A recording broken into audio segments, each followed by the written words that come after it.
Glória a Deus. Você trouxe sua Bíblia?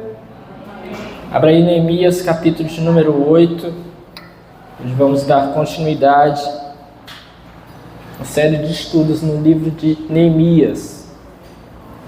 Neemias, capítulo de número 8.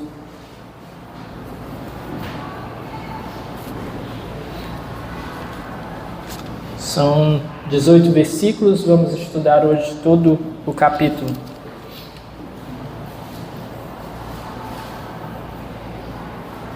Neemias, capítulo de número 8.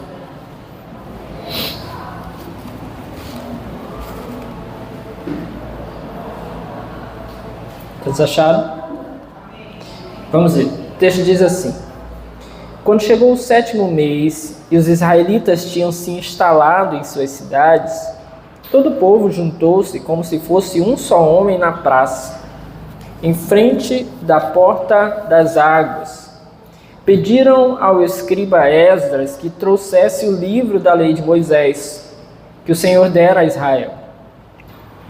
Assim, no primeiro dia do 7º mês, o sacerdote Esdras trouxe a lei diante da assembleia, que era constituída de homens e mulheres e de todos os que podiam entender.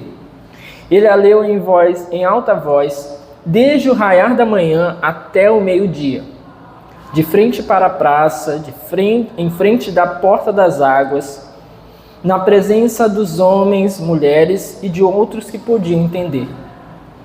E todo o povo ouvia com atenção a leitura do livro da lei. O escriba Esdras estava numa plataforma elevada de madeira, construída para a ocasião.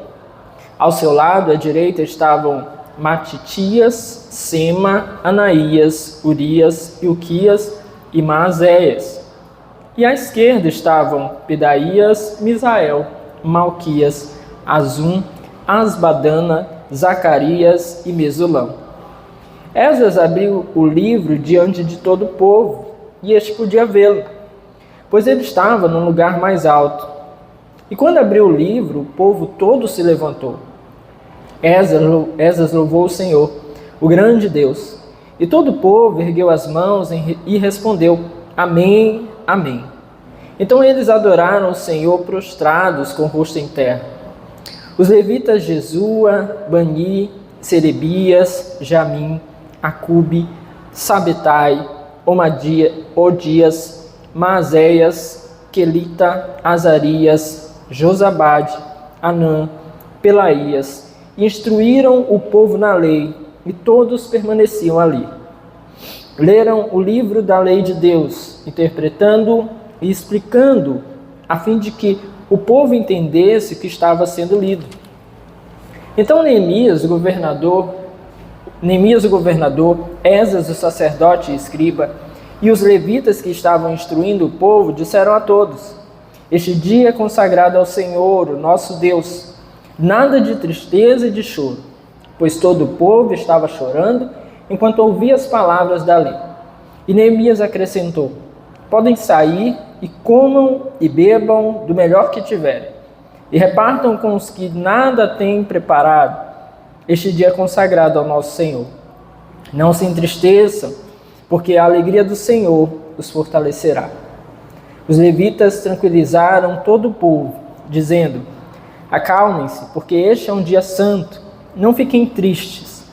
Então todo o povo saiu para comer, beber, repartir com os que nada tinham preparado, e para celebrar com grande alegria, pois agora compreendiam as palavras que lhes foram explicadas.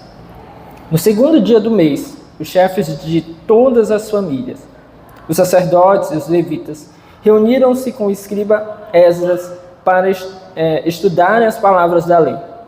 Descobriram na lei que o Senhor tinha ordenado, por meio de Moisés, que os israelitas deveriam morar em tendas durante a festa do 7º mês.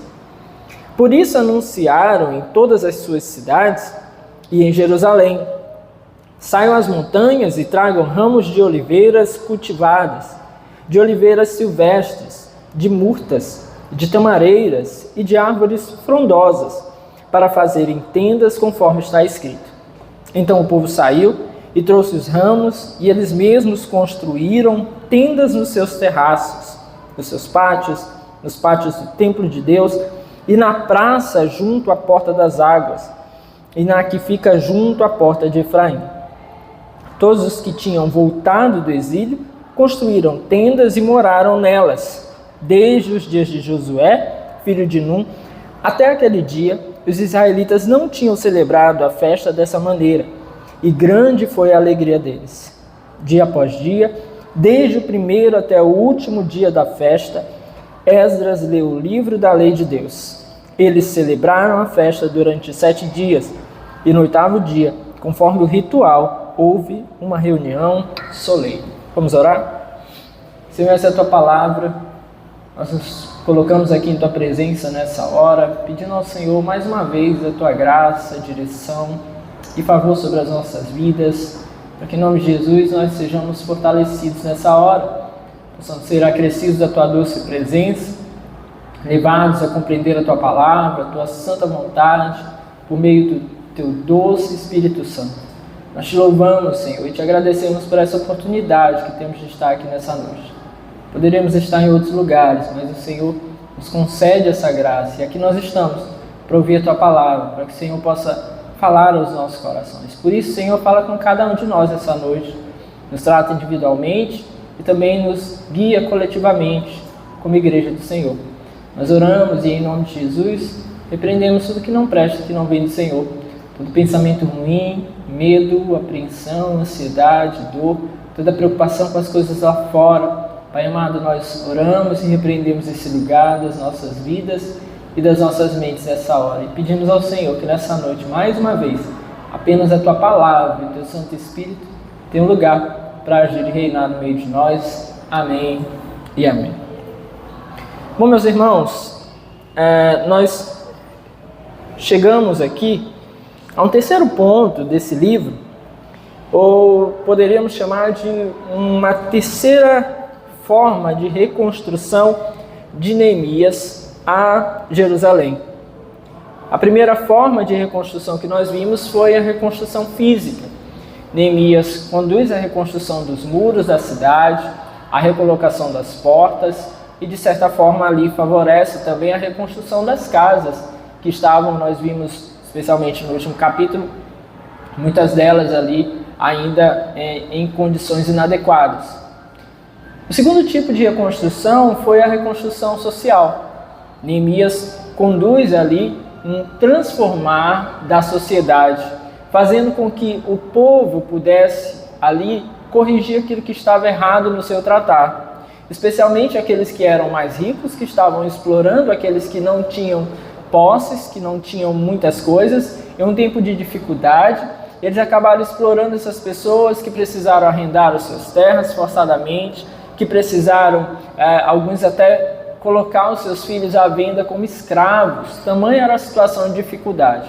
Neemias leva então essas pessoas a conhecer aquilo que o Senhor falava por meio da sua palavra. Esses homens se arrependem, fazem um juramento conjunto e prometem então corrigir. O texto diz que não apenas eles prometeram, mas eles corrigiram isso no meio da cidade. Agora, meus irmãos, Neemias vai conduzir uma terceira reconstrução. E essa, talvez não, com certeza mais importante do que as outras duas. Porque sem essa, com certeza, as demais iriam perecer. Durariam por um tempo, mas com certeza iriam perecer. Tanto a reconstrução física quanto a social iriam perecer se não houvesse a reconstrução espiritual do povo judeu, do povo ali em Jerusalém. E é essa reconstrução que inicia agora, e nós vamos tratar sobre isso aqui nessa noite. Bom, aqui volta um personagem aí que já é nosso conhecido, né? Esdras. Esdras saiu da Babilônia em direção a Jerusalém, alguns apontam que mais ou menos 13 anos antes de Neemias. E aqui nós vamos ver que ele se junta, vamos dizer assim, a essa obra. Não que ele não estivesse participando, mas agora ele vai participar de uma maneira bem ativa, né? Presente, o seu nome aqui colocado de uma maneira clara, e especialmente com aquilo que ele sabia fazer de melhor. Nós vimos quando estudamos Esdras, que Esdras tinha domínio das escrituras, né? Ele era um escriba. A tradição judaica aponta para a ideia de que provavelmente foi Esdras quem fechou o cânon do Antigo Testamento, podemos dizer assim. Então ele que selecionou os livros que hoje nós temos como Antigo Testamento. Então, meus irmãos, ele tinha esse domínio da palavra de Deus e ele é utilizado agora para conduzir as pessoas para junto do Senhor por meio da palavra de Deus. Nós, quando estudamos Esdras, nós vimos que ele era zeloso com a palavra. Mas agora, quando nós estudando Neemias, nós vemos o quanto Neemias é intenso, o quanto Neemias se coloca ali como alguém, com muita, a palavra, intensidade ali na obra do Senhor. Ele consegue mobilizar as pessoas, ele está junto, ele pressiona quando tem que pressionar e dirige quando tem que dirigir, ele tem estratégias. Então, nós vamos ver agora que essas duas coisas vão se unir em prol da obra de Deus. E o primeiro trecho desse capítulo vai nos apresentar aí do versículo 1 até o versículo de número 8, a leitura pública das Escrituras. Na verdade, mais do que uma leitura, nós vamos nos deparar aí com uma exposição da palavra de Deus. Foi bem assim, e é isso que o texto diz. A palavra de Deus ali foi exposta. Houve ali uma espécie de uma assembleia, né, como se fosse hoje uma reunião da igreja, uma reunião solene, talvez além daquelas reuniões que haviam ali no templo do Senhor, porque foi uma reunião feita ali em um ambiente externo ao templo. Nós vamos ver isso no texto. E o texto nos diz quando foi essa assembleia, versículo 1, quando chegou o 7º mês e os israelitas tinham se instalado em suas cidades, todo o povo junto, como se fosse um só homem na praça, todo o povo juntou-se como se fosse um só homem na praça, em frente da porta das águas. Então o texto diz que foi ali no 7º mês. Algumas traduções trazem a expressão no primeiro dia do 7º mês. Então foi nesse dia aqui que o povo se reúne ali, nesse ambiente, né, a qual o texto nos diz que era uma praça em frente à porta das águas, né? Então, como eu falei a vocês, um ambiente externo, provavelmente bem maior, que pudesse juntar ali muitas pessoas. Provavelmente também era o dia do descanso, né, o sábado, o Shabat dos judeus, e nesse dia então eles se reúnem. O texto nos mostra que foi erguido um altar e que o povo vai começar ali por meio de Esdras, a quem eles chamam ali para ler as Escrituras. O povo começa ali a tomar conhecimento das Escrituras de uma maneira muito aprofundada, muito dedicada, muito, eu diria até que amorosa ali naquele momento, abrindo seus corações para ouvir aquilo que estava na palavra de Deus. A congregação se reuniu nessa praça, o povo estava ali. E aí o texto segue no versículo 1, pediram ao escriba Esdras que trouxesse o livro da lei de Deus, que o Senhor dera a Israel. Olha que interessante, o povo pediu que a lei do Senhor fosse lida. Olha que contraste, né, com os nossos tempos, né? Nós não sabemos bem, porque não há aqui uma ligação entre o texto anterior, que nós lemos no capítulo 7, não há uma ligação direta aqui com o capítulo 8, né? Então nós não sabemos bem em que tempo isso se dá no que diz respeito a contexto, né? O que eles estavam sentindo, o que eles estavam passando, o que leva o povo então agora a pedir que a lei do Senhor seja lida. Mas o fato é que eles pedem a um homem de Deus, um homem reconhecidamente detentor do domínio da palavra de Deus, de conhecimento da palavra de Deus, que pudesse trazer o livro para que pudesse ser lido, então, ali a todo o povo. As pessoas que se reuniram ali são justamente isso que eu acabei de falar, todo o povo, que se reúne ali de uma maneira voluntária. Há aqui não somente homens, o texto nos diz que estavam ali homens, mulheres, e na minha versão a expressão é, e todos os que podiam entender. Então provavelmente todas as crianças também estavam ali. Perceba algo que nós falamos aqui no último culto de homens, né? Os homens que estavam aqui vão lembrar, a responsabilidade que o homem tem de conduzir a sua família à igreja, ao ajuntamento da igreja, ao ajuntamento da Assembleia dos Santos. O homem ele tem essa responsabilidade, os líderes eles têm essa responsabilidade.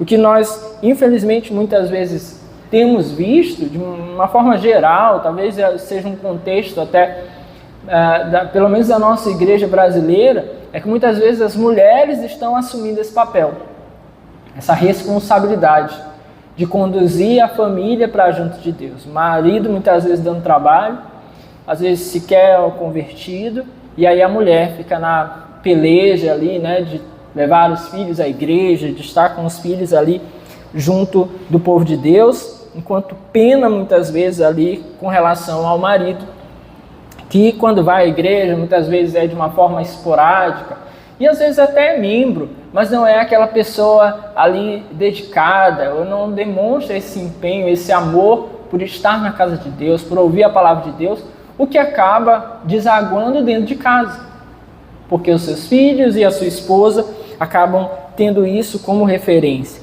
Então o texto aqui é bem claro em dizer que estavam os homens, mas estavam também as mulheres e todos os que podiam entender, ou seja, provavelmente todas as crianças que já tinham entendimento, né, que ouviam alguém falar e podiam compreender, as crianças que não eram mais crianças de colo, provavelmente, estavam ali para ouvir a pregação da palavra de Deus. O mestre dessa cerimônia, né, o que conduziu, como eu disse, foi Esdras. Esdras, sacerdote, Esdras, escriba, é aquele que conduz, então, esse culto. Esdras tem um chamado para esse serviço que é muito claro, né? Nós vimos no livro que leva o seu nome, e estamos vendo aqui novamente, né? Ele tem esse ofício de sacerdote, ele é um escriba qualificado, e o povo consegue reconhecer isso nele, a ponto de que eles o convidam então para assumir esse papel. E aqui, meus irmãos, nós temos algo que é muito relevante. O fato de que temos um ministério, o fato de que temos dons, o fato de que temos habilidades dadas pelo Senhor. O chamado de Deus na nossa vida deve fazer com que nós não venhamos a ser aqueles que fogem desse chamado. Nós precisamos honrar isso, nós precisamos colocar isso em prática. Quando somos chamados, temos que ser chamados, mas não apenas como quem ouve um chamado, mas como pessoas que se colocam à disposição, vão em direção àquilo que o povo precisa. Afinal de contas, Deus é quem capacita. Deus é quem dá essa condição para que o homem possa fazer tal coisa. Então, se alguém prega, se alguém ensina e se é chamado para fazer isso, precisa fazer de bom grado, precisa estar com o seu coração aberto, precisa estar disposto. Ele não pode ser como aquele que foge do seu chamado. Ele não pode ser como aquele que foge da responsabilidade que o Senhor lhe confiou quando concedeu a ele um dom. Nós temos que ter essa consciência, colocar em prática. Há pessoas que vivem arrefecendo, esfriando o seu dom. Aí está um tempo, está lá muito ativo, faz, se envolve, está junto da igreja, se empenha, aí passa outro tempo, entra no banho-maria, se esquece, está parado. Aí a igreja diz, vamos atrás do irmão fulano de tal, vamos atrás da irmã fulano de tal, porque ela tem essa capacidade, porque ele tem essa habilidade. Aí quando vai, aí você não pode contar. Por quê? Porque o irmão tem o dom, porque a irmã tem o dom, mas muitas vezes a gente fica ali escondendo isso. Não coloca à disposição de Deus, à disposição da sua obra. Nós temos que ter essa consciência, meus irmãos.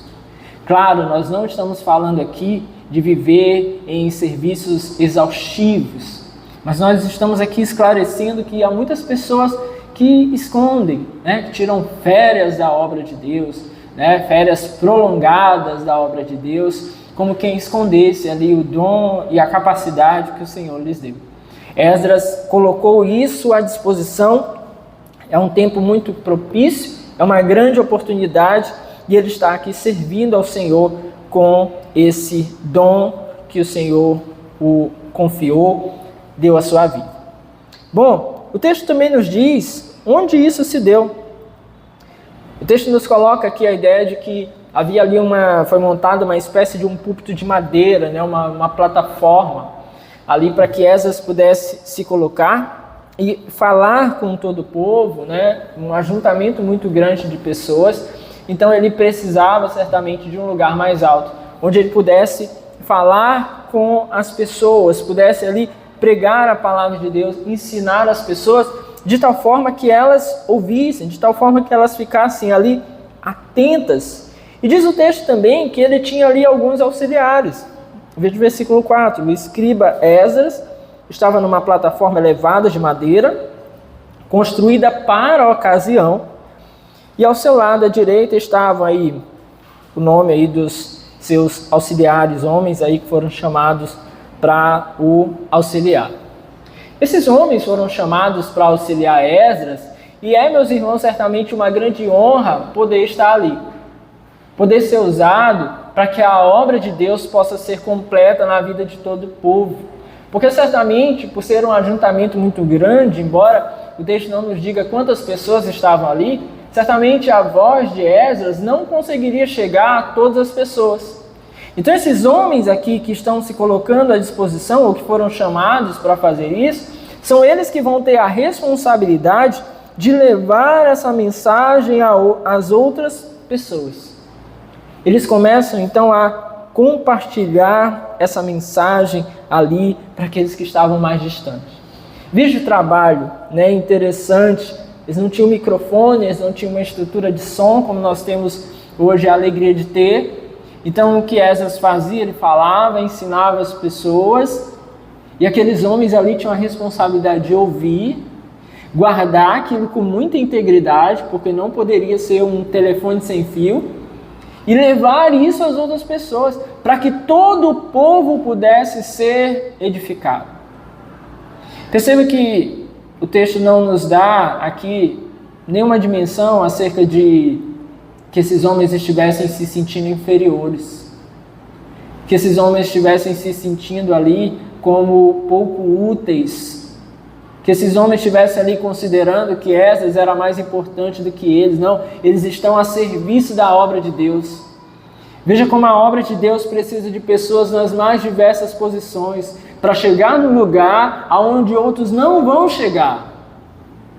A voz de Esdras chegaria certamente até um certo ponto, mas há um ponto em que a voz dele não chega, e esses homens aqui vão chegar com essa mensagem ao lugar onde a voz de Esdras não consegue chegar. E essa é uma das maravilhas de servir a Deus. É saber que nós temos a alegria de chegar em lugares que outras pessoas não vão chegar. Meus irmãos, pode considerar pregadores famosos que estão aí na internet, pessoas que já alcançaram muita gente, né? Levaram o evangelho, ganharam, né, a expressão que a gente costuma usar, ganharam muita gente para Jesus. Ainda assim, você vai falar com alguém e você vai dizer assim, esse pregador aqui famoso, e essa pessoa vai dizer assim, quem? Nunca ouvi falar, não sei quem é, sei nem que é relevante. Outro dia o pastor Lucinho, não sei quantos conhecem, né, se envolveu numa polêmica aí, falou um negócio bem mal explicado do púlpito, e aí virou polêmica, né? Sabe que os inimigos da obra de Deus já se aproveitam dessas coisas.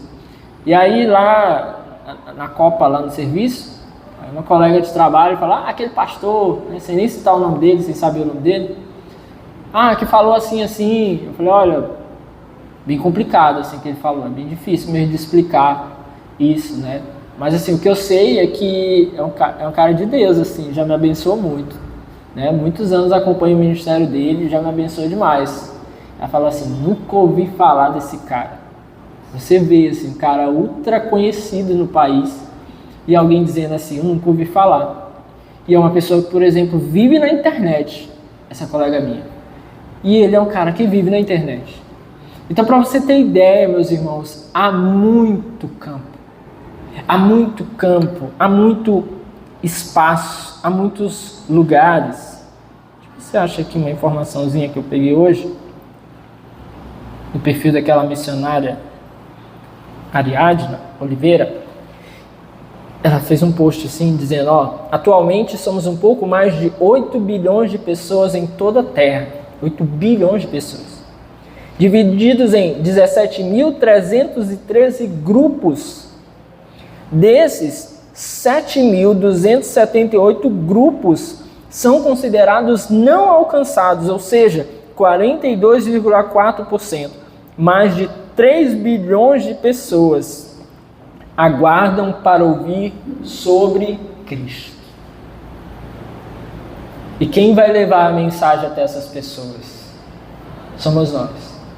Se não nos considerarmos inferiores, se não nos considerarmos como quem queria ter o lugar de Esdras, mas não pode ter, há muito campo, meus irmãos. Há muito campo. Teve um outro post que ela fez, onde ela escreveu assim, apenas um de cada 209 mil cristãos vai como missionário para os povos não alcançados. É esse número mesmo aqui absurdo. Um de cada 209 mil cristãos vai como missionário para povos não alcançados. Gente, é um número assim absurdo demais. Pegue assim, pense agora aí uma mega igreja. Mega igrejas dessas gigantes, assim, que ficam um público gigante. Geralmente essas igrejas comportam de 3 a 10 mil pessoas. A maior igreja que você considerar, geralmente, que vem à sua mente, geralmente é nessa faixa. 3 a 10 mil pessoas. Vamos considerar o máximo aqui 10 mil pessoas.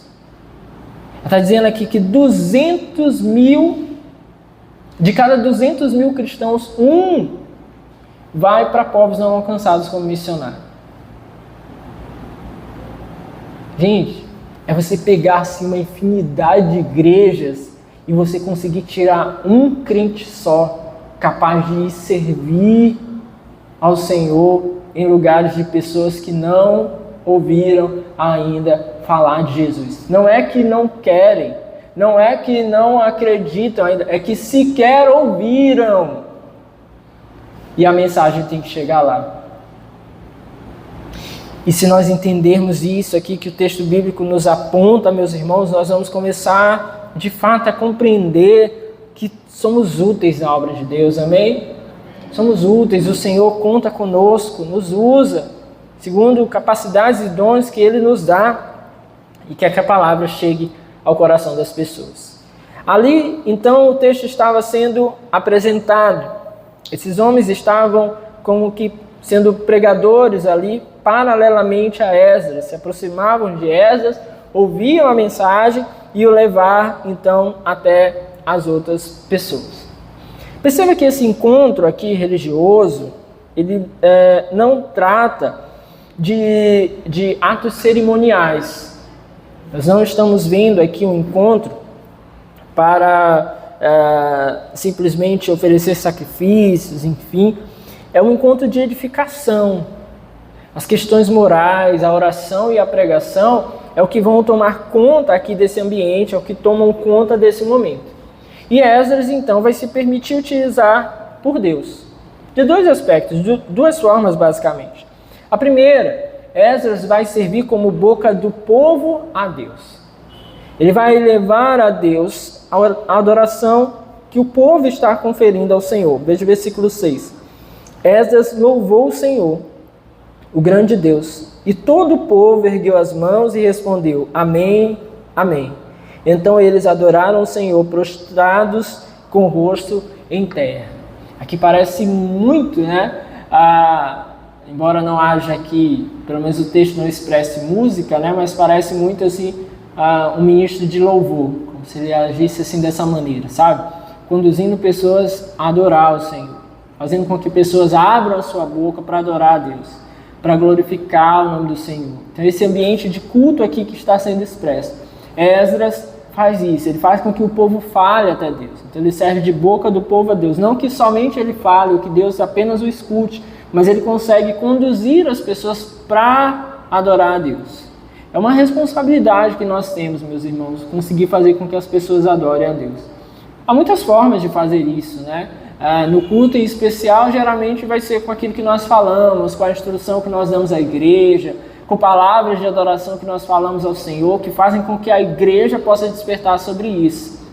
Mas fora do ambiente da igreja, nós podemos fazer isso também, cultuando ao Senhor com a nossa vida.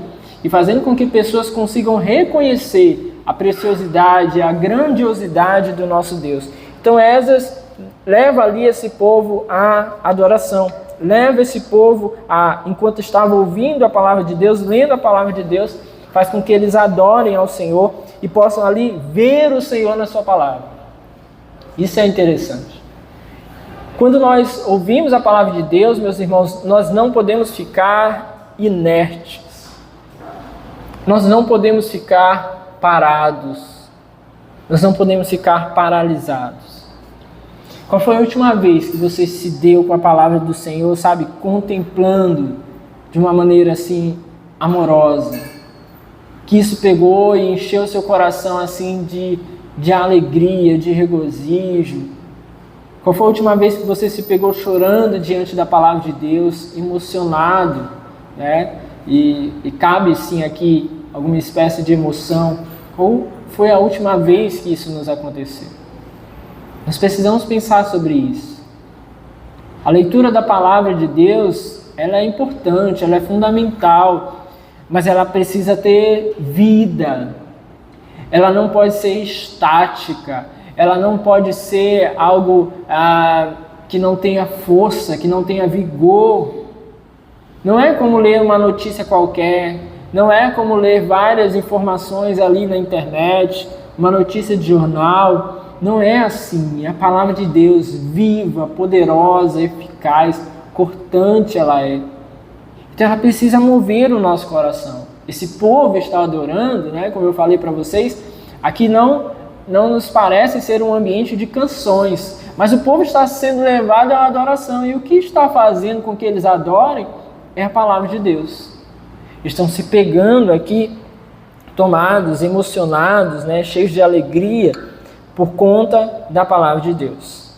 Esdras tem um segundo papel. Esdras traz então a lei para a congregação. Esdras serve como boca de Deus para o povo. Então ele apresenta a lei que ele tanto conhecia, ele coloca isso aqui em prática. Ele apresenta ao povo, ele apresenta com uma expressão bíblica, né, que é o dispenseiro. Eu gosto muito dessa expressão. O que é o dispenseiro? Você quer dispensa, né? Você conhece a dispensa? A sua lá está cheia, né? Cheia de coisas. Amém. Glória a Deus. Está lá, essa dispensa cheia. O que o dispenseiro faz? O dispenseiro é o responsável pela dispensa.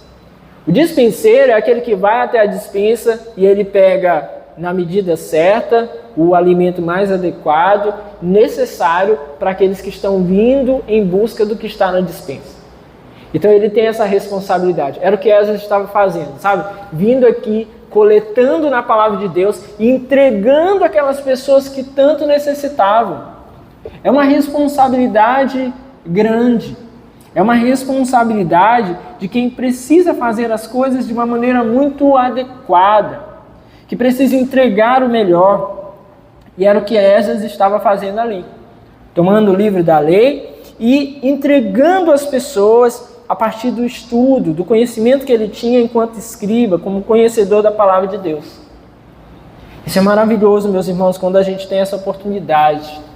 Estudar a palavra de Deus deve ser um meio de edificação para nós mesmos, mas também precisa nos fazer estar prontos para entregar àqueles que necessitam. Você já parou para pensar se você tem estudado também a palavra de Deus, a tal ponto que a conheça o suficiente para entregar a quem precisar? Nós precisamos fazer isso, precisamos estar prontos. Alguém que precise de uma palavra, alguém que esteja num leito de morte, ou que nem esteja tão drástico assim, mas se é uma pessoa que não vai na igreja, que não vai colocar para assistir o vídeo do YouTube que você vai mandar, talvez essa pessoa tenha uma única oportunidade de ouvir a palavra de Deus por meio da sua boca. Então nós precisamos estar prontos para entregar essa mensagem, levar essa mensagem àqueles que necessitam. A outra coisa aqui que nós podemos observar e aprender, Esdras se dirige àquele púlpito, né, uma espécie de púlpito, plataforma, para apresentar a lei do Senhor, a palavra de Deus, em outras palavras, né? Para nós hoje seria como se ele estivesse indo ao púlpito com a Bíblia. Gente, o lugar da apresentação da palavra é o lugar da apresentação da palavra. Fuja de lugares, preletores, né, supostos pregadores, que o que menos usam é a Bíblia, que o que menos usam é a palavra de Deus. Ele se dirige ali com a palavra, é ela que deve ser colocada no lugar principal. É ela que deve ser tomada como o principal do culto, é a palavra de Deus e nada mais. Não é uma pessoa, não é o seu testemunho, é a palavra de Deus. É muito bom termos um testemunho a contar, termos algo a falar sobre nós que possa servir de exemplo para aquilo que nós estamos falando, mas nós não pregamos testemunho, nós pregamos a palavra. O testemunho, no máximo, servirá para dar exemplo, para fazer com que as pessoas entendam. Daqui a pouco a gente vai ver Esdras fazendo isso, mas para que as pessoas entendam aquilo que está no texto bíblico. Então é a palavra de Deus que precisa ter esse primeiro lugar. Esdras fez isso. Outra coisa que nós vemos aqui é que ele abriu esse livro diante do povo e abre ele com tanta reverência que as pessoas são tomadas ali também por essa reverência. Veja o versículo 5. Esdras abriu o livro diante de todo o povo, e este podia vê-lo, pois ele estava no lugar mais alto. E quando abriu o livro, o povo se levantou. O povo conseguiu ver a reverência com que Esdras estava lidando com a palavra de Deus, e também teve o povo que reverenciar. O povo se levantou ali para ouvir a palavra de Deus. O povo tomou aquele ambiente do culto, meus irmãos, como um ambiente precioso. E assim é o ambiente do culto. O ambiente do culto é esse ambiente precioso, onde nós precisamos aprender a nos deleitar. Não pode ser aquele ambiente onde nós passamos como quem corre ao longo do seu dia e simplesmente tem que correr para cumprir mais uma atividade. Não, o ambiente do culto é o ambiente do deleite na palavra do Senhor, amém? Uma vez eu vi um pastor, Vinícius Zulato, e ele estava falando assim, olha, eu não chamo a atenção das pessoas quando eles dormem no culto, porque às vezes é o único ambiente de prazer que a pessoa tem o dia inteiro dela, é o ambiente do culto, onde ele consegue chegar e, sabe, relaxar no sentido de que, poxa, é a palavra de Deus, sabe? Sentir algo agradável. E aí, às vezes, a pessoa de fato está tão cansada, se entregando aí, né? A pessoa está tão cansada que dá as pescadas lá. Né? Ele falou isso, olha, eu não acordo as pessoas, eu não dou um grito para assustar, porque às vezes é o único lugar, às vezes a pessoa está numa família turbulenta, o ambiente de trabalho dele é turbulento, é zoadento, é barulhento, é briga, é zanga o tempo inteiro, é discussão. E aí quando chega no ambiente do culto, ele começa ali a relaxar na presença de Deus, no bom sentido, claro. Ele começa ali a se deleitar na mensagem do Senhor. E às vezes o seu corpo cansado acaba sendo levado ao sono. Mas de fato, meus irmãos, a ideia aqui é que nós possamos aproveitar essas ocasiões para não viver isso apressadamente. A gente sabe que tem dias que você tem um outro compromisso ainda depois do culto, que tem uma necessidade de chegar a determinado horário em casa, mas a gente não pode fazer, como eu já vi em algumas ocasiões, o pastor ainda está terminando e o irmão já está com a Bíblia assim, ó. Tipo assim, parece que o pastor vai atirar, né, para dar aquela largada do atletismo, e o irmão já está com a Bíblia assim, com o pé posicionado para sair correndo. Não, o ambiente da igreja, o momento do culto é esse ambiente do deleite. Já é tão pouco, meus irmãos, já é tão pouco. Se você é bem capela e vem 2 cultos na semana, e você pegar aqui o tempo dos 2 cultos, 3 horas, vou botar um pouquinho mais, né? Que tem um pastor aí que gosta de pregar um pouquinho mais. Vamos botar aqui 4 horas. Você passar 4 horas no ambiente do culto. 4 horas, meus irmãos, 2 horas na sua semana é um jogo de futebol. 2 horas, 2 horas e meia é um filme que você assiste. Se você assiste série, com certeza você consome bem mais do que isso. Internet, pegue lá no nas nossas configurações que entrega a gente. Eu estou há meses tentando bater a minha meta de ficar um tempo menos do que o que eu botei. Não vou dizer quanto é o tempo, você não sorri de mim. Tem uma meta lá, eu não consigo bater essa meta de passar menos tempo no celular. Mas, meus irmãos, no culto a gente quer que tudo seja muito rápido. Mas não pode ser assim. Esse ambiente não é para isso. Venha como quem vem para se deleitar. Venha como quem vem para ter prazer. Pare para ouvir a palavra de Deus com o coração aberto, com os pés firmados na casa do Senhor. De fato, assim nós devemos fazer. Assim o povo estava ali e se levantou. Esdras e os outros leram então o livro da lei. E a palavra de Deus nos diz, veja aí versículo 3. E eu queria estar nesse culto aqui, para pregar.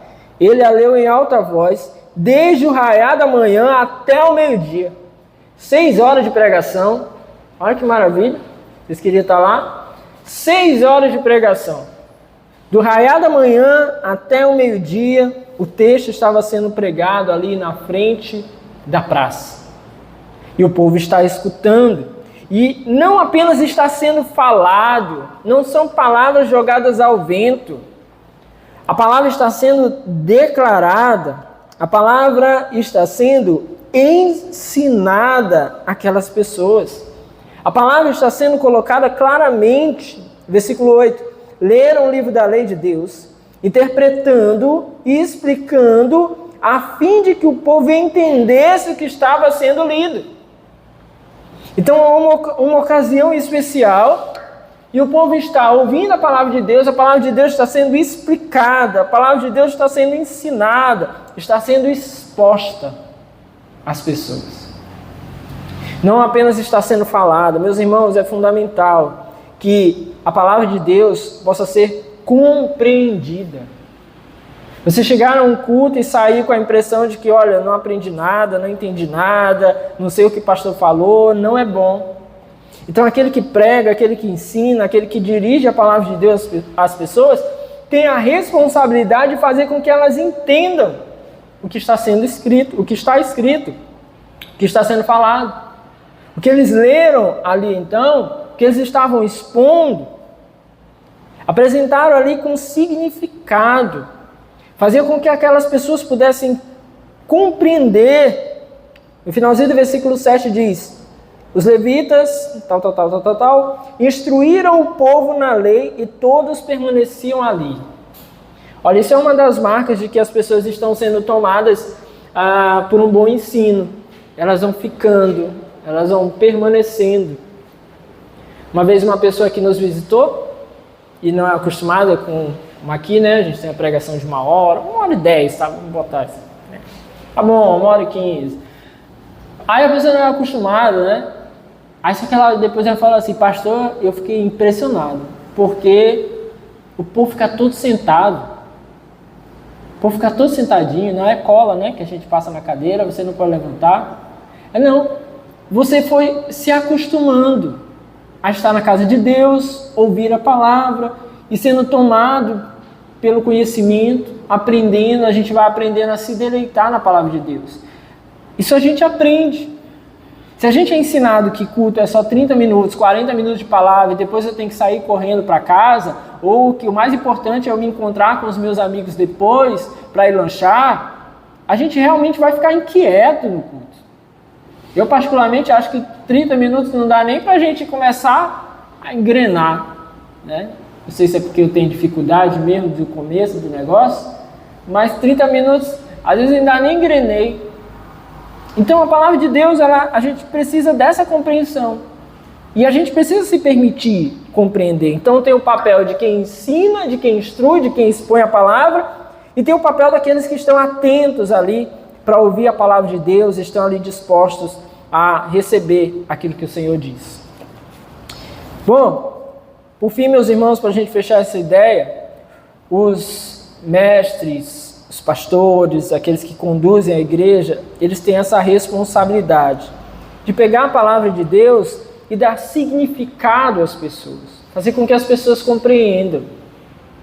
Você sabe a diferença de um ensino para uma pregação, por exemplo? O ensino, ele precisa fazer isso. Você vai lá, explica o texto, apresenta o texto, e você vai destrinchar, olha, o contexto é esse, é isso e isso, e a pessoa vai começar a compreender, vai dizer assim, olha, realmente, daí ela vai entendendo a palavra de Deus. A pregação, ela tem um ensino, mas a pregação, geralmente, ela vai além.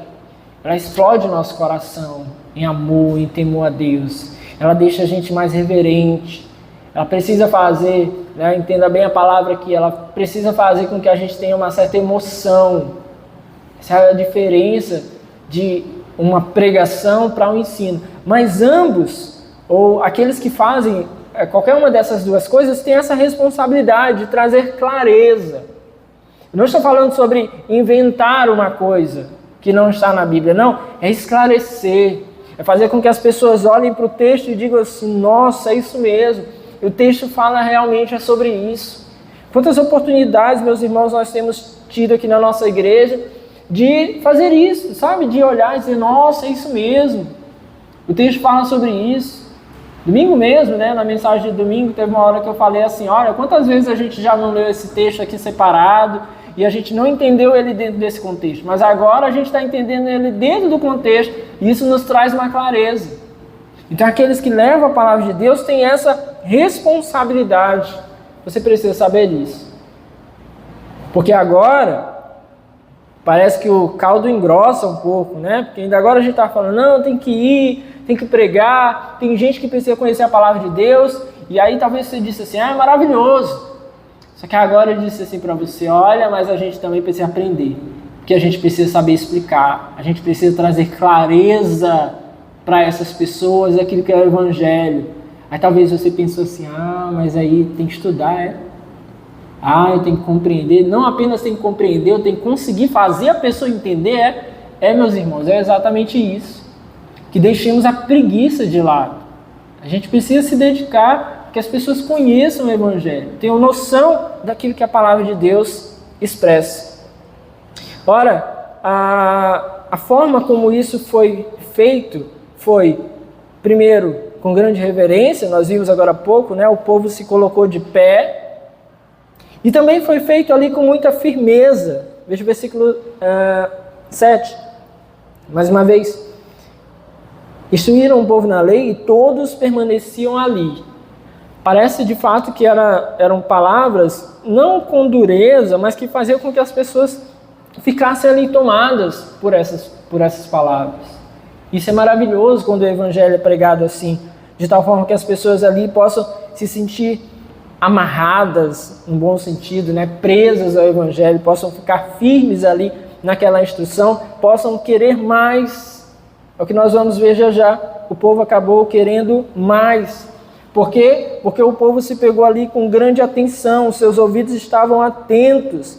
Versículo 3. Ele a leu em alta voz, desde o raiar da manhã até o meio-dia, de frente para a praça, em frente da porta das águas, na presença dos homens, mulheres e de outros que podiam entender. E aí o versículo conclui. E todo o povo ouvia com atenção a leitura do livro da lei. Imagine você esse ambiente de um monte de gente e que a mensagem tem que estar sendo levada por outras pessoas. O que o texto nos descreve é que as pessoas estão tão reverentes que elas não estão para lá e para cá. Elas estão lá se comportando, elas estão lá posicionadas, aguardando de fato que a mensagem chegue até eles, porque eles estão interessados em ouvir a palavra de Deus. Isso faz toda a diferença, meus irmãos. É claro, você pode entender que Deus pode falar com alguém num sussurro, numa expressão rápida. Mas como é maravilhoso quando a gente se coloca à disposição, sabe, de ouvir, de estarmos atentos, ouvidos atentos, coração atento, mente atenta àquilo que Deus está falando. Por isso que eu sempre oro no começo, Senhor, tem que tirar tudo que atrapalha a gente. Porque a gente chega no culto, a gente está pensando na conta que a gente vai pagar amanhã. Deixa eu dizer para você, ela não vai sumir, está lá. Esses pastores que dizem aí, não sei o que, depois a tua conta vai sumir. Mentira, não tem. Ela vai estar lá, então deixa ela lá para amanhã, tá? Amanhã se resolve. Vem para o culto e concentra no culto. Nos problemas, as nossas dificuldades lá de fora, talvez ainda estejam lá quando a gente sair do culto. Não que a gente queira, né?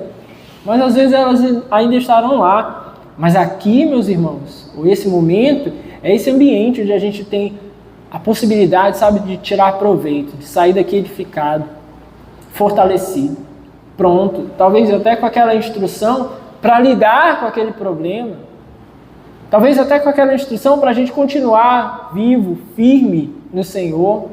A gente chega desanimado, o Senhor nos dá ânimo, nos fortalece. Então se permita estar aqui e aproveitar esse momento. E justamente isso é que nós vamos ver Neemias fazendo, a partir do versículo 9. O povo ali, de uma maneira muito boa, ficou contrito com aquela palavra. Eles foram levados a reconhecer ali que estavam pecando contra o Senhor, que pecavam contra a lei. A lei, ela tem esse poder, a palavra de Deus tem esse poder. Só que, quando Neemias vai ver, o povo está chorando. O povo está chorando. E aí Neemias vai mostrar para eles assim, gente, tudo bem, reconhecer o pecado faz isso. Mas hoje é um dia especial. Vamos nos alegrar. Porque esse mesmo Senhor que faz com que a gente reconheça o nosso pecado, é Ele que nos salva. Então reconhecer o pecado, olhar para o nosso pecado, não é para a gente andar agora caído, moribundo, aí para sempre. Não, é para a gente olhar para o Senhor e dizer assim, nossa, que alegria, o Senhor me resgatou. Que alegria, porque eu não tinha saída, mas o Senhor chegou até mim. As pessoas olhavam para mim e já diziam que eu não tinha mais jeito, mas agora o Senhor me alcançou. Então perceba que é necessário ter essa transição entre o tempo de reconhecer o seu pecado, nós reconhecemos os nossos pecados, até chorarmos por eles, mas agora podermos despertar e saber que o Senhor, a sua graça, no seu poder, nos chama a nos alegrar na presença dele. É isso que estava acontecendo aqui. Veja o versículo 9. Então Neemias, o governador, Esdras, o sacerdote e escriba, e os levitas que estavam instruindo o povo, disseram a todos, este dia é consagrado ao Senhor, o nosso Deus. Nada de tristeza e de choro, pois todo o povo estava chorando enquanto ouvia as palavras da lei. Veja que, olha o papel importante da liderança, daqueles que conduzem a igreja. Eles conseguiram notar que aquele povo estava transformando aquele momento, aquele ambiente, em um momento só de tristeza, só de lamento. E aí eles percebem, não dá para a gente permanecer assim. A intenção não é essa. A intenção é, de fato, que vocês reconheçam os pecados, mas que a gente possa se alegrar no Senhor. É um tempo diferente, é um tempo abençoado, é um tempo bom. E aí parece-nos aqui que Neemias e Esdras meio que conversam e concordam. Não, realmente isso precisa mudar. Então eles chamam o povo e dizem, esse dia consagrado ao Senhor, nada de tristeza e de choro. Nada de ficar aí só se lamentando. Nada de parar pelo caminho. Vocês viram os seus pecados? Sim, mas olhem agora também para Deus. Reconheçam que Deus os chama. E eles então movem essas pessoas para que eles não se entristeçam. Versículo 10. Não se entristeçam, porque a alegria do Senhor os fortalecerá. Algumas versões diz, né? Aquele texto clássico, a alegria do Senhor é a nossa força. Versículo 11, os levitas tranquilizaram todo o povo, dizendo, acalmem-se, porque este é um dia santo, não fiquem tristes. Então nós temos que nos alegrar. Vai ter culto, meus irmãos, vai ter mensagem que a gente vai sair um pouco triste realmente conosco. Mas isso não pode ser a tônica. A gente não pode sair de um culto, de uma mensagem do Senhor, para ir para casa e se sentir mal para sempre. Não, a gente tem que sair fortalecido, reconhecendo que esse Senhor nos dá graça, reconhecendo que Ele nos ordena que possamos nos vestir de alegria. E assim então esses homens ordenam que o povo se revista de alegria. E o símbolo então agora dessa alegria é o que eles ordenam o povo a fazer. Veja o versículo 10. Neemias acrescentou: podem sair, e comam e bebam do melhor que tiverem, e repartam com os que nada têm preparado. Este dia é consagrado ao nosso Senhor. Não se entristeçam, porque a alegria do Senhor os fortalecerá. Então o símbolo aí, como uma demonstração dessa alegria, foi: primeiro, comam e bebam. Vão se divertir, sabe? Vão se alegrar. O Senhor é bom, resgatou vocês. Por isso aqui crente come, né, meus irmãos? A gente tem que se alegrar no Senhor, a gente tem que comer, entrar em comunhão. Não pode ser vazio. Ah, pastor, mas eu comi muito, como é que é vazio? Vazio quando o Senhor está longe dali. Vazio quando você só comeu. Quando você encheu só a barriga, mas não encheu o coração. Então não pode ser vazio. Um momento de comunhão com a igreja, se a igreja faz um churrasco, uma feijoada, uma ceia no final do ano, não pode ser vazio. Tem que ser aquele momento de desfrutar da presença dos irmãos, se alegrar, estarmos juntos, poder celebrar no final do ano, por exemplo, que o Senhor nos concedeu mais um ano de vida, estamos vivos, estamos bem, prosseguimos. Então precisamos celebrar isso. Outra coisa que é importante é, no meio disso, haver a caridade, a preocupação com aqueles que não têm. Então ele diz aqui: e repartam com os que nada têm preparado. Uma das formas de a gente demonstrar a nossa alegria no Senhor é estar sempre cuidando daqueles que não têm. As nossas ofertas devem ser uma demonstração de alegria, de satisfação em Deus. O Senhor tem cuidado de nós, tem nos amparado. Então nós devemos ser generosos, devemos cuidar daqueles que não têm, daqueles que precisam. Nós devemos ter um ambiente de piedade, de devoção, de alegria, porque no Senhor está a nossa força. Como assim? O texto diz: porque a alegria do Senhor os fortalecerá, porque essa alegria do Senhor é uma alegria espiritual, é a certeza que nós temos na sua salvação, na sua bondade. Então é essa alegria do Senhor é que nos fortalece, a certeza de que o Senhor nos ama, a certeza de que o Senhor está nos encorajando, deve nos fortalecer. E aqui, meus irmãos, pegando aqui o contexto, o que nós vemos é que o ambiente do culto, ele proporciona isso. Nos ajuda a perceber isso, identificar. No último culto dos homens nós estávamos falando sobre isso. Gente, quantos você não já viu com o popular esfriamento, né? Ah, o crente esfriou. O que geralmente acontece é que antes dele entender que esfriou, antes dele esfriar de verdade, né, vamos usar essa expressão, ele foi deixando de estar na assembleia, foi deixando de estar no culto, foi deixando de se ajuntar com os irmãos. Daqui a pouco ele vai dizer assim: ah, não tem mais prazer de estar lá, ah, não tem mais nem vontade de estar na igreja. Mas aí, meus irmãos, a consequência de não estar lá é que o levou ao esfriamento, é que fez com que ele não tivesse mais prazer. Por isso, nesse dia nós falávamos aos homens: homens, vocês têm a responsabilidade.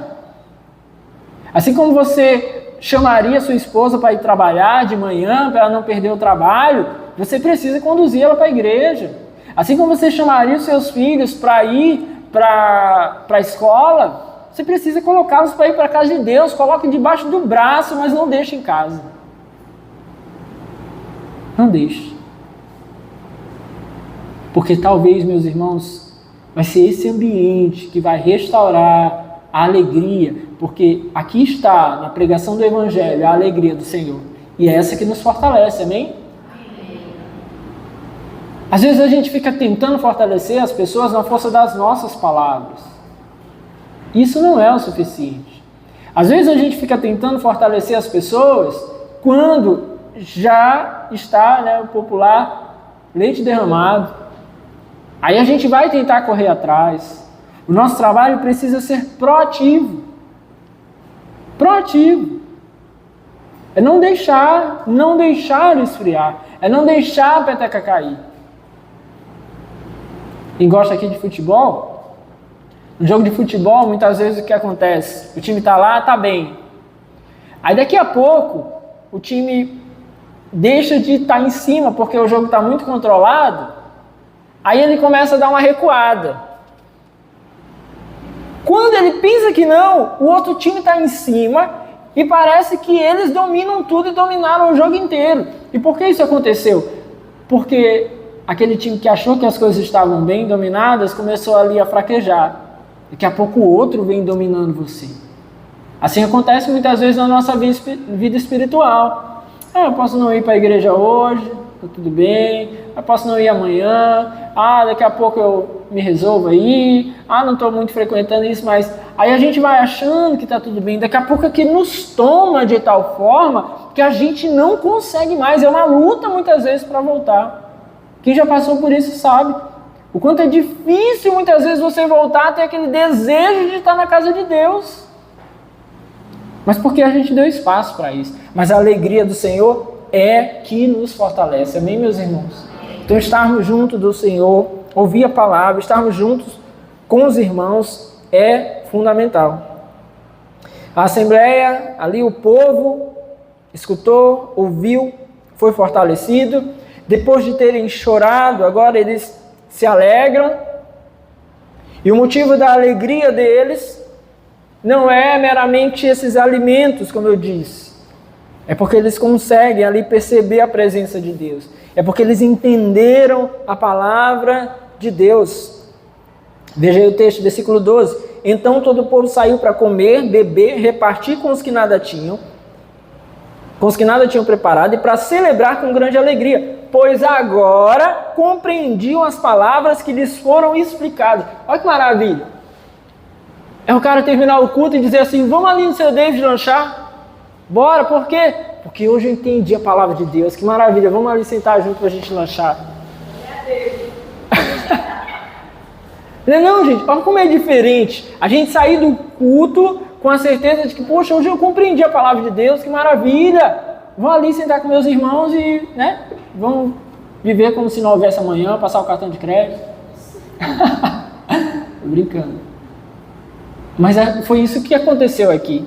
Eles estavam alegres, comeram, beberam, mas porque eles tinham entendido as palavras que agora lhes foram explicadas. Como é maravilhoso compreender a palavra de Deus.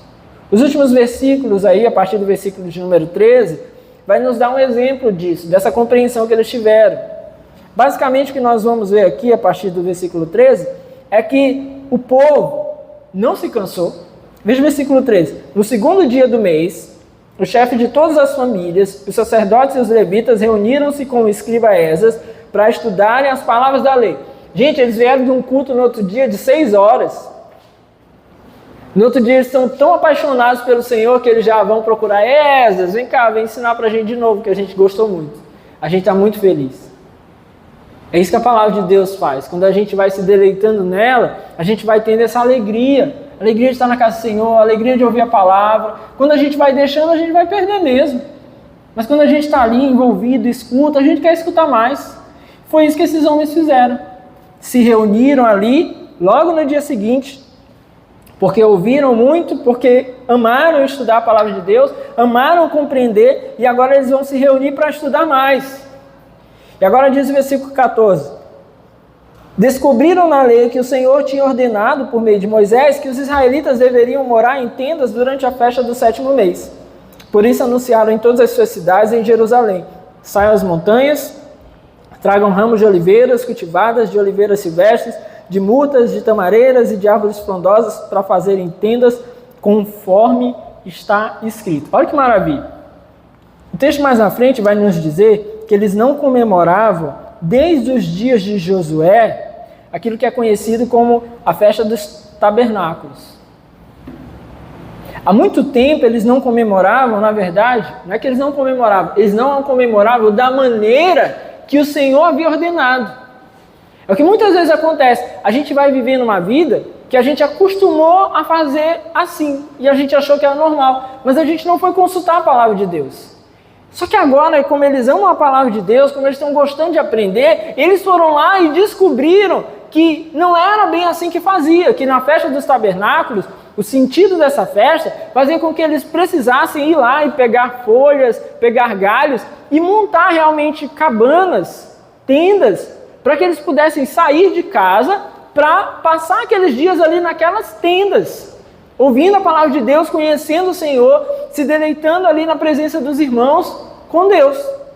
E aí quando eles viram isso, eles disseram assim, nossa, é isso, olha aqui, a gente está fazendo errado. E sabe o que eles fizeram? Vamos fazer o que é certo. Gente, isso é uma das coisas que mais me moveu nos últimos anos. Você começar a conhecer a palavra de Deus e dizer assim, cara, está errado isso aqui. Qual o sentido de fazer isso aqui? Uma vez eu estava no acampamento e o menino estava lavando as panelas. Lavava as panelas lá, no acampamento, o pessoal fazia as comidas lá, né? E o menino foi para lá. Ele não estava escutando o culto, estava nada, estava longe. Aí acabou o culto, o pessoal começa a orar. Aquela ideia de cheio de unção é ser movimento, né? Lá vem o menino correndo assim, dando volta assim na quadra. Eu falei, é a unção da panela isso aí. Porque a palavra ele não ouviu, ele não estava aqui, não estava envolvido, não estava ouvindo a palavra do Senhor, mas quando ele viu o movimento, ele saiu correndo assim, rodopiando lá. Que unção é essa? Isso começou a me deixar... O que é isso? As pessoas fazem as coisas assim que não faz sentido, não está na Bíblia. Aí nem fazia campanha, aí campanha vira moda. A campanha dos 300 de não sei de quem. Aí ia lá, todo mundo de roupa vermelha. Campanha de não sei o que, bota uma tenda no meio da igreja, bota não sei o que, essas invenções, aí você ia lá. O que isso tem a ver com a Bíblia? Ah, jejum de Daniel. Aí isolava lá um trecho do texto e botava as pessoas para fazer sem sentido, eu dava um outro sentido que não era a palavra. Isso começou a me inquietar. Isso foi começando a moldar meu coração. Porque eu disse, cara, eu não vou ficar fazendo só porque os outros estão fazendo. A gente tem que fazer aquilo que a Bíblia diz. E é isso aqui, meus irmãos, que é o certo. Quando a gente se depara com a palavra de Deus, a gente só tem uma coisa a fazer, perder para ela. Os irmãos aqui chegaram e disseram assim, olha, a festa dos tabernáculos a gente está fazendo errado desde o tempo de Josué. Como é que é, Jesus? Ó, tá aqui, está escrito, estamos lendo aqui. Tem que mandar fazer as cabanas, era a palavra do Senhor. O Senhor havia dito que era para fazer. E aí dentro do contexto do Antigo Testamento isso fazia sentido para eles. Eles falaram, não, então vamos fazer agora. E começaram a mobilizar o povo. Versículo 16. Então o povo saiu e trouxe os ramos, e eles mesmos construíram tendas nos seus terraços, nos seus pátios, nos pátios do templo de Deus, e na praça junto à porta das águas, e na que fica junto à porta de Efraim. Todos os que tinham voltado do exílio construíram tendas e moraram nelas. Desde o dia de Josué, filho de Nun, até aquele dia os israelitas não tinham celebrado a festa dessa maneira, e grande foi a alegria deles. Sabe o que é a alegria deles? Poder estar fazendo aquilo que Deus havia ordenado. Essa deve ser a nossa alegria. Ah, o culto não é assim, assim, assado. A gente não precisa de nada que o Senhor não tenha ordenado. A gente não precisa fazer nada que o Senhor não tenha ordenado. A gente não precisa acrescentar nada ao culto que o Senhor não tenha ordenado. A gente só precisa fazer aquilo que o Senhor nos ordenou. Se a palavra de Deus é suficiente, se cantar louvores e manifestar a nossa alegria diante do Senhor é suficiente, é isso que nós iremos fazer, porque nós não precisamos de nada, meus irmãos, que o Senhor não tenha ordenado. Amém? Não precisamos. E foi assim que aconteceu. O povo ali habitou nas cabanas e ao longo daqueles dias, versículo 18 conclui dizendo que dia após dia, desde o primeiro até o último dia da festa, Esdras leu o livro da lei de Deus. Ou seja, eles não foram apenas para as cabanas. Eles ficaram aproveitando aquele tempo para conhecer mais de Deus. Se um dia eles passaram ali 6 horas e aquilo já os empolgou, se eles precisaram passar mais um dia e agora descobrir como deveria ser feita a festa, Agora eles vão aproveitar o dia da festa para conhecer ainda mais o Senhor. E assim deve ser a nossa vida, meus irmãos, conhecendo e conhecendo mais e nos deleitando mais na presença de Deus e aproveitando todas as oportunidades para conhecer ainda mais o nosso Senhor. O texto diz que eles celebraram a festa durante 7 dias e no 8º dia, conforme o ritual, houve uma reunião solene. Acabou os dias da festa, e aí no último dia da festa, o que eles fizeram? Forró? Não. A pessoa fazia culto ao Senhor. Eu morava no Monte Castelo, aí tem a igreja da Conceição ali, e aí eu me lembro que eu era garoto, e a gente ia para lá, porque tinha as curriolas lá, tinha festa no final do... Como é que chama? Festejo. Tu sabe, né? Festejo da Conceição lá, né? Que chama da igreja, tá? Aí a gente ia pra lá porque acabava o culto, as missas, né? Aí tinha show toda vez. E aí eu me lembro que chegou um padre português, não sabia o nome não, mas o bairro todo comentou: olha, esse padre agora não deixa mais ter show. Não deixa mais. Acabou as missas, do lado de fora vai ter louvores, canções. E aquilo no começo foi muito inquietante ali para as pessoas, para o bairro. O bairro meio que gostava daquilo ali. Tinha aquilo ali, a gente ia para lá, tinha aquelas negócio de atirar para pegar chocolate, essas coisas assim. A gente achava o máximo, né? E aí a gente ia para lá, mas aí quando acabou, meio que mudou, foi muito difícil. Mas pelo que eu noto, né? Nunca mais fui lá, né? Obviamente. Mas pelo que eu noto até hoje, não mudou mais, não voltou a ter esse negócio de show, que não tem nada a ver. Muitas vezes as pessoas acabam, até dentro da igreja evangélica, permitindo que a nossa vida, que deveria estar cultuando a Deus, se permita envolver com coisas que não vão agradar a Deus. Então não é apenas conhecer a palavra, saber que ela é correta, mas é a gente poder utilizar o nosso tempo, a nossa vida para servir ao Senhor, para amar o Senhor, para conhecer o Senhor ainda mais. Meus irmãos, que possa haver prazer em nós, cada dia mais. Quando você lê a palavra, quando você vier ao culto, quando você pregar, quando você ensinar, se segure nessa cadeira, não saia correndo. Ame ao Senhor em nome de Jesus. Amém? Fique de pé no seu lugar.